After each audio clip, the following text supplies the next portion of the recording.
Loving the Wounded Soul, karya Regis Mahdi, dibacakan oleh Sonardo Envantius. Bab kelima, judul Ketidaknyamanan Fisik. Depresi membuat sekujur tubuh sakit. Depresi bukanlah sekadar gangguan mood yang membuat seseorang sedih terus-menerus. Lebih dari itu, depresi turut menyiksa seseorang yang mengalaminya dengan berbagai gangguan dan ketidaknyamanan fisik seperti nyeri tulang belakang, gangguan lambung, perasaan lelah sekujur badan, gangguan tidur, serta nyeri sendi dan otot seperti di leher dan di pundak.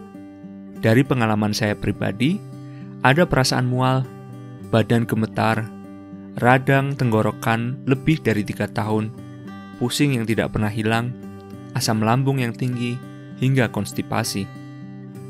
Beberapa teman saya ada yang mengalami sakit kepala luar biasa selama berbulan-bulan, bahkan sampai melakukan scan otak untuk mengetahui apakah ada tumor di kepalanya.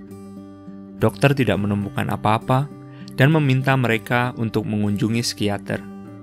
Akhirnya, setelah mengunjungi psikiater, mereka menyadari bahwa apa yang dialaminya adalah gangguan emosional. Apa yang saya dan teman-teman saya alami disebut dengan psikosomatis, yakni ketika tubuh bereaksi atas permasalahan emosi. Sayangnya, masih banyak orang yang belum memahami hubungan kompleks antara tubuh, pikiran, dan emosi. Orang dengan depresi kadang tidak memahami kondisi tubuhnya. Kebanyakan dokter juga tidak peka dan hanya memberi obat untuk ketidaknyamanan fisik yang dialami. Padahal, semua ketidaknyamanan tersebut bisa jadi merupakan gejala dari beban emosi yang terpendam dalam. Dalam kasus ini, obat bisa menyembuhkan gejala yang dirasakan, tetapi tidak menyembuhkan sumber penyakit.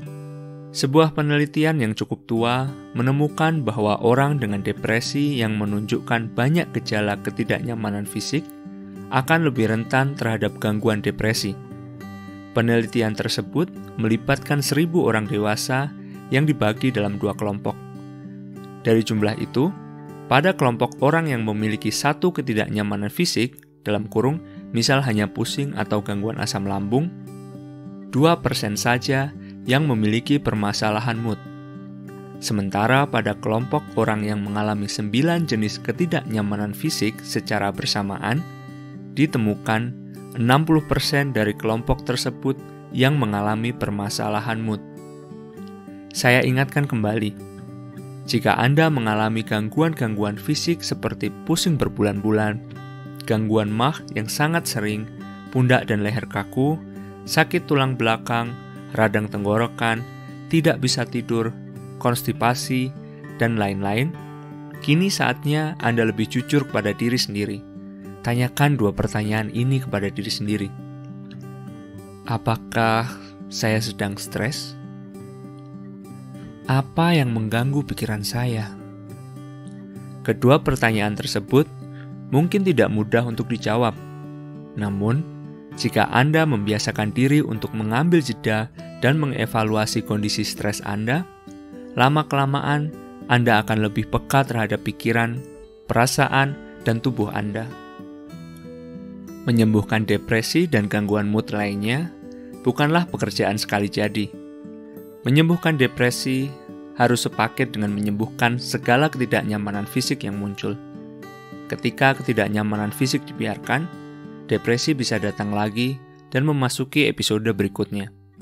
Hal ini terjadi karena ketidaknyamanan fisik yang muncul sudah terasosiasi dengan gangguan emosi. Ketika mengalami ketidaknyamanan fisik lagi, misalnya kaku di leher, alam bawah sadar kita menghadirkan kembali gangguan mood yang sering kita alami. Selama 4 tahun mengalami naik turun episode depresi, ada ketidaknyamanan fisik yang saya rasakan. Setiap bangun di pagi hari, saya merasakan kaku pada leher dan pundak, serta nyeri pada tulang belakang. Akibatnya, setiap malam sebelum tidur dan pagi hari, saya harus mengoleskan krim pereda rasa nyeri atau minyak pijat ke beberapa bagian tubuh saya. Pada pagi hari, saya sering mengalami konstipasi, dan pada siang hari, saya mengalami MAH. Saya pun pijat di tempat refleksiologi sebulan sekali. Tidak hanya itu, pusing di kepala rasanya selalu menemani saya. Beberapa keluhan itu saya alami selama bertahun-tahun. Ada juga yang hanya beberapa bulan. Selain itu, saya juga mengalami radang tenggorokan yang tiada henti, sehingga saya merasa sakit saat menelan. Ketika saya berada di Inggris dan mengalami depresi lagi, saya memeriksakan tenggorokan saya ke salah satu dokter. Saya sempat menceritakan kondisi depresi saya. Hasilnya, dokter tersebut mengatakan bahwa tenggorokan saya baik-baik saja. Saya hanya perlu minum banyak air putih. Setahun selepas pulang dari Inggris, ketika kondisi depresi saya sudah membaik, saya terheran-heran karena masih merasakan radang tenggorokan. Ditambah lagi, saat itu saya mengalami sendawa tanpa henti atau excessive burping. Akhirnya, saya mengunjungi dokter di Yogyakarta dan menceritakan kembali radang tenggorokan saya, termasuk kondisi depresi yang saya alami. Dokter tersebut kemudian menampar saya dengan fakta bahwa rasa panas di tenggorokan saya bisa jadi disebabkan oleh kecemasan. Depresi saya hadir dengan kecemasan. Kecemasan yang terus-menerus membuat asam lambung naik sehingga tenggorokan saya selalu terasa panas. Dokter mendiagnosis saya dengan GERD, G-E-R-D, dalam kurung Gastroesophageal Reflux Disease. Suatu nama penyakit baru yang asing di telinga saya. Kesal dengan diagnosis baru tersebut, saya mencari banyak literatur tentang keterkaitan antara emosi dan ketidaknyamanan fisik. Ternyata, sudah banyak tulisan dan penelitian yang menyebutkan bahwa depresi memang bisa mengakibatkan radang di tubuh. Hal ini terjadi karena imun seseorang yang mengalami depresi akan turun sehingga tubuh menjadi lemah. Saya pun lanjut meramban internet untuk menemukan keterkaitan antara depresi, kecemasan, dan sakit fisik. Saya menemukan satu penelitian yang menarik di Cina yang melibatkan 2.339 orang dengan depresi dan atau kecemasan dan 3.290 orang sehat. Penelitian tersebut menemukan bahwa orang-orang yang mengalami depresi dan atau kecemasan juga mengalami sakit leher, dalam kurung termasuk pundak dan tulang belakang, yang tidak dialami oleh orang-orang sehat. Lebih jauh lagi, sebuah penelitian pada tahun 2000 menemukan bahwa ada hubungan antara amarah dan kanker. Dalam penelitian tersebut, ditemukan bahwa orang-orang yang memiliki skor amarah yang sangat rendah memiliki potensi kanker di tubuhnya. Skor amarah yang sangat rendah justru mengindikasikan perasaan marah yang teramat besar tetapi sangat ditekan atau disembunyikan. Perasaan marah yang sangat ditekan itu pelan-pelan menjelma menjadi sel-sel kanker karena tidak pernah diekspresikan keluar tubuh dan jiwa seseorang. Penelitian tersebut merupakan penelitian awal yang menginvestigasi asosiasi antara kanker dan emosi.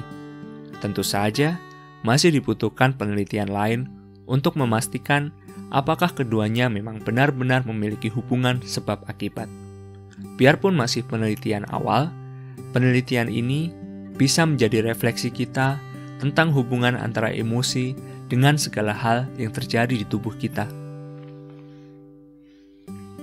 Hubungan kausal antara perasaan dan tubuh. Louise Hay, seorang terapis holistik, dalam bukunya yang berjudul You Can Heal Your Life, menjelaskan bahwa ada hubungan antara setiap ketidaknyamanan di fisik dan ketidaknyamanan emosi. Hal ini memang belum terbukti secara ilmiah karena ia menuliskan hubungan itu berdasarkan pengamatannya terhadap ribuan kliennya. Namun, bagi saya yang telah merasakan depresi bertahun-tahun, buku Louise Hay yang berjudul You Can Heal Your Life, Heal Your Body, and Love Your Body membuat saya menemukan perspektif baru untuk melihat segala ketidaknyamanan fisik yang terjadi pada saya. Dalam buku tersebut, dipaparkan beberapa contoh hubungan permasalahan fisik dengan permasalahan psikologi. Telinga. Louise Hay mengamati klien-kliennya yang memiliki kasus ekstrim, misalnya orang tua yang budek seringkali memiliki pasangan yang sangat cerewet. Menurut Louise Hay, orang tersebut jenuh dan lelah mendengarkan pasangannya yang sangat banyak bicara, entah itu komplain, kritik, atau tuntutan. Telinga adalah representasi kemampuan mendengar. Ketika seseorang mengalami gangguan di telinga seperti berdengung atau tinnitus, penyebab psikologisnya adalah sesuatu yang tidak ingin ia dengar. Leher. Leher adalah penyangga kepala yang memungkinkan bergerak ke kanan dan ke kiri. Leher melambangkan kemampuan manusia untuk fleksibel dalam berpikir, untuk melihat sisi lain dan perspektif orang lain. Jika ada permasalahan di leher, biasanya orang tersebut keras kepala dan kurang bisa melihat perspektif orang lain. Orang yang mengalami kaku di leher biasanya selalu memaksakan kehendak. Ia yakin bahwa perspektifnya selalu menjadi yang terbaik, sementara perspektif orang lain selalu salah. Tenggorokan. Tenggorokan dan segala bagiannya adalah saluran penting yang membantu kita untuk bersuara dan menjadi simbol speak up dalam kehidupan. Permasalahan di tenggorokan menunjukkan bahwa kita merasa tidak punya hak berbicara dan hidup dengan cara kita sendiri. Orang yang mengalami masalah tenggorokan, seperti radang, biasanya memiliki banyak hal yang ingin disampaikan ke orang di sekitarnya, entah itu perasaan marah, kecewa, atau ingin bebas menunjukkan siapa diri sejatinya, tetapi tidak bisa karena berbagai halangan. Akibatnya, orang tersebut menahan segala ekspresi yang biasa ia sampaikan melalui kata dan memendamnya sendiri. Tulang belakang. Tulang belakang mengindikasikan dukungan moral yang dimiliki seseorang. Rasa nyeri di tulang belakang menandakan perasaan tidak adanya dukungan, entah secara finansial dari pasangan, moral dari keluarga, atau religius dari Tuhan. Perasaan yang muncul ialah alam semesta berkonspirasi untuk menumbangkan diri dan hidup selalu penuh rintangan tanpa ada tangan yang menolong kita. Jantung. Jantung dalam kurung heart yang sering diasosiasikan dengan cinta dalam kurung love adalah organ pemompa darah yang mengalirkan seluruh nutrisi ke seluruh tubuh. Louise Hay memandang jantung sebagai organ yang memompa kebahagiaan ke seluruh tubuh. Tanpa jantung, kita tidak akan bisa hidup dengan bahagia. Ketika merasa tidak bahagia dan penuh duka serta derita, kita menumpuk penyakit di jantung kita. Cobalah amati orang-orang di sekitar kita. Orang-orang yang mengalami serangan jantung bisa jadi adalah orang-orang yang menumpuk emosi negatif dan ketidakbahagiaan dalam dirinya. Perut. Perut adalah representasi dari proses pencernaan karena di dalamnya terdapat berbagai organ pencernaan. Louise Hay menjelaskan bahwa dari aspek emosi dan spiritual, ketika ada permasalahan di perut, hal ini bisa diindikasikan adanya pengalaman hidup yang belum dicerna dengan baik. Sebagai contoh, pada usia-usia transisi dari kuliah ke bekerja, banyak orang yang mengalami gangguan di perut karena mereka belum siap untuk mencerna realitas kehidupan orang dewasa, bayar cicilan, lembur, tekanan bekerja, dan lain-lain. Gangguan di perut juga bisa terjadi karena ada pengalaman yang terlalu menyakitkan atau di luar kerangka berpikir kita.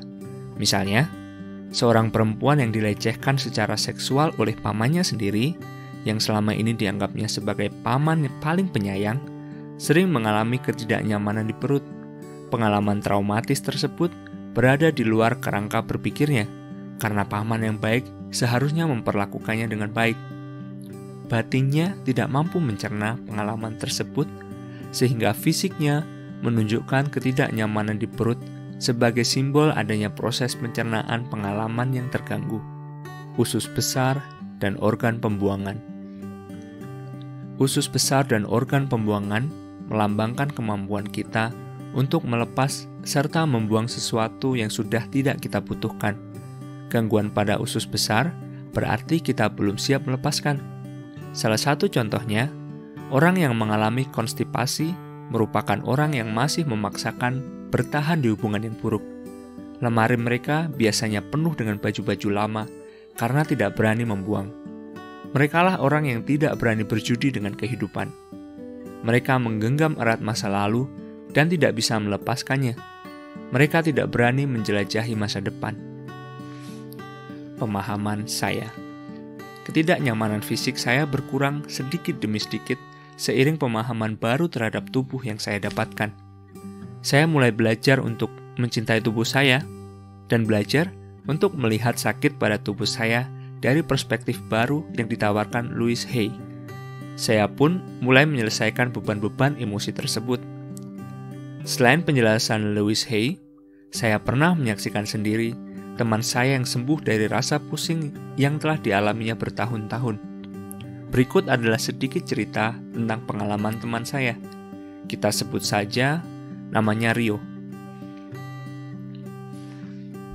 Rio sering pusing di bagian tengah wajah, persis di batang hidungnya. Dia tidak tahu mengapa hanya hidungnya yang sakit. Selama bertahun-tahun, depresinya naik turun dan pusing di kepalanya tidak kunjung membaik. Pada suatu hari, ia memutuskan untuk melakukan terapi untuk menyembuhkan pusing di hidungnya. Psikolog yang memfasilitasi emosinya mengajaknya kembali ke masa kecil dan mengingat segala peristiwa yang berkaitan dengan kepala dan hidungnya. Dalam proses terapi, ia akhirnya mengingat bahwa sejak kecil ibunya sering menarik batang hidungnya sambil mengatakan, "Pesek." Ketika digali lebih dalam, ia juga ingat bahwa ibunya sempat bercerita kepada Rio bahwa ketika ia bayi, ibunya pernah dimarahi suster karena hidungnya ditarik-tarik sampai merah oleh sang ibu supaya mancung. Rupanya sang ibu tidak suka dengan bentuk hidung Rio yang dianggap terlalu pesek. Sebenarnya, ibunya juga tidak puas dengan bentuk tubuhnya sendiri, bahkan dengan bentuk hidung dan bibir suaminya. Rio yang masih bayi harus menerima energi negatif dari ibunya, sehingga ketika dewasa mengalami pusing menahun yang tidak jelas penyebabnya. Pada akhir sesi, psikolog memandu Rio untuk memaafkan ibunya yang telah berlaku kasar dan mentransfer energi negatif tanpa disadari kepada dirinya ketika bayi. Selain keluhan tentang pusing di hidung, kebencian Rio terhadap bentuk hidungnya membuatnya sangat mudah membenci bagian tubuh lain yang menurutnya tidak sempurna. Ia jelas memiliki masalah low body image yang sangat serius. Rio juga diminta memaafkan dirinya sendiri dan berkata kepada hidungnya bahwa ia mencintai hidungnya yang pesek. Perlahan-lahan, ia mulai belajar untuk mencintai hidungnya yang pesek dan badannya yang agak gemuk. Perlahan-lahan, pusing di kepalanya mulai hilang. Begitu juga dengan rasa sakit di bagian tubuh lainnya. Tubuh Anda sedang memberi sinyal. Tubuh, pikiran, dan emosi kita saling berhubungan satu sama lain. Mekanismenya sangat kompleks dan sulit dipahami. Namun, mari kita bayangkan secara sederhana. Seorang ibu tiba-tiba menerima telepon dari seseorang yang mengatakan bahwa anak sulungnya meninggal akibat kecelakaan. Lututnya langsung lemas dan napasnya tersengal-sengal. Berbeda dengan ilustrasi ibu itu, depresi perlahan-lahan merenggut kenyamanan dari tubuh seseorang tanpa kejadian yang jelas. Itulah bagaimana segala bentuk stres dan reaksi emosi memberi pengaruh kepada tubuh, walaupun dalam skala kecil. Bisa saja tiba-tiba kita merasakan sakit di bagian tubuh karena depresi. Untuk menutup bagian ini, saya ingin mengingatkan pembaca untuk tidak langsung khawatir jika memiliki gejala fisik dan mengaitkannya dengan depresi. Kembali ke penelitian yang telah saya jelaskan, jika Anda hanya mengalami 1 atau 2 gangguan fisik, kemungkinan besar gangguan tersebut memang murni dari fisik. Namun, ketika Anda mengalami banyak gangguan secara bersamaan selama berbulan-bulan, bisa jadi tubuh sedang memberi sinyal bahwa ada sesuatu yang salah pada emosi atau pikiran Anda. Tidak mesti depresi atau kecemasan, bisa saja sinyal tersebut menandakan stres berkepanjangan atau ada masalah yang belum Anda selesaikan. Jika terus-menerus mengonsumsi paracetamol untuk sakit kepala, antasida untuk meredakan asam lambung, dan krim anti nyeri untuk sendi yang kaku, tetapi masalah tak kunjung selesai, itulah saatnya Anda harus mencari tahu lebih lanjut. Ingatlah bahwa tubuh Anda selalu ingin berbicara kepada Anda. Semoga kita semua menyayangi tubuh, pikiran, dan emosi kita.